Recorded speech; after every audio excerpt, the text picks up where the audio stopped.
नमस्कार. नाव काय तुमचं? संजय धर्माधिकारी. संजय धर्माधिकारी. कुठून आलात? पुण्याहून. पुण्यावरून आलात. या ठिकाणी बघा, हे जे असं बॉटलचं पाणी आहे, हे बॉटलचं पाणी पिते का नाही तुम्ही? तुमच्या गाडीमध्ये पण असेल आता. हो. सारखं सारखं पितं. पाणी का पितो आपण बॉटलचं? ताण लागली म्हणून. ताण लागते म्हणून पाणी पितो. ताण का लागते ते माहीत नाही.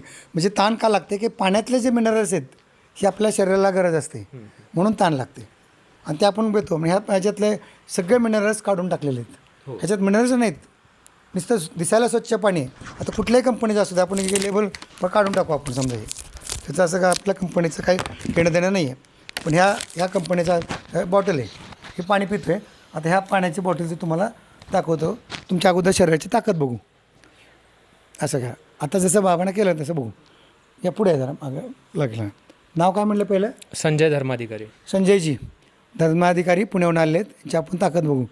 संजयजींचे तर डोळे फार महत्त्वाचे असतात ना महाभारतामध्ये. आपण संजय दिव्यदृष्टी आहे. संजयजींचा ताकद बघू. लावा ताकद वर खेचा. हां, खरीच ताकद आहे. ओके, ही ताकद तुमची आहे. आता हेच पाणी बॉटलचं तुम्ही पित आहे. धरा. हां, प्या त्यातलं 2 घोट प्या. राहू द्या तोंडामध्येच बस. एक जर असेल तर हरकत नाही. मग आता हे पाणी पिलेत. आता लावा ताकद. बघा, मी 2च बटन करतो. हां, जी ताकद लावली तेच लावा. लावा ना, लावा ताकद तुम्ही. बघा बाटलेत पाणी. म्हणजे बाजारात तुम्हाला काहीच चांगलं मिळालं नाही, म्हणजे तुमची एनर्जी लॉस झाली. तर पाण्यात ताकदच नाही काही. आता तेच बघा, आज तुम्हाला देशी गाईच्या शेणापासून म्हणजे कसं पकडायचं, वरच्यावरी पकडून त्याचं गौरी बनवायची, परत त्याला जाळायची आणि कसं जाळायची आणि त्याचं जे भस्म बनवायचं, तो भस्म याला गोमय भस्म म्हणतो आपण. ती थोडं तुम्हाला खायला देतो. काही टेन्शन घेऊ नका, मी इथे आहे. खा ना. आणि हेच पाणी प्या. म्हणजे गाईचं कुठलाही आयटम घ्या तुम्ही, मी रिझल्ट दाखवतो तुम्हाला. हां, पाणी प्या. हां, आता बघा ना, आता हेच पाणी पिलेत, फक्त त्याच्यामध्ये काय केलं आपण?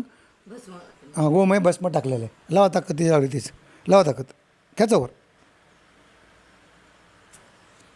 आली का जागेवर?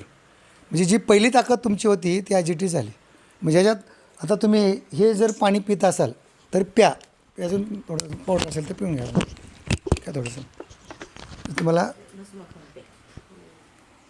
आता हे जो तुम्ही बाजारात फिरताय, इकडे फिरताय, तुम्हाला रस्त्याने फिरता, तर बॉटलीशिवाय पर्याय नाही, पाणी नाही. तर तुम्ही काय करायचं, एक चिमटभर बाटलीत टाकून द्यायची पावडर. ही बॉटलच ठेवायची बरोबर. आणि त्यातल्या बाटलीत एक चिमट घ्यायचं, त्या बॉटलमध्ये टाकायचं आणि ते पाहिजे कुठल्याही कंपनीचं असो. आणि ह्याचा जर TDS बघितला तर आता तुम्हाला दाखवतो मी, TDS पण दाखवीन. पण TDS जर बघितला तर फक्त 30 ते 33 मिळतो. आणि तेच जर पावडर जर त्यात टाकली आणि पुन्हा TDS बघितला तर 100 ते 300पर्यंत पोचतो. म्हणजे पाणी कुठलं प्यायचं असतं की ते TDSचं 100 ते 300च्या आसपास, म्हणजे 150च्या पुढचंच प्यायला पाहिजे.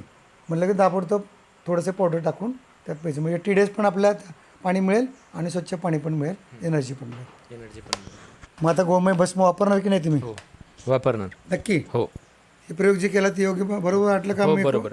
खोटं बोलतो असं वाटायला? खोटं नाही आहे, सत्य आहे ना? हो. धन्यवाद. Okay, thank you.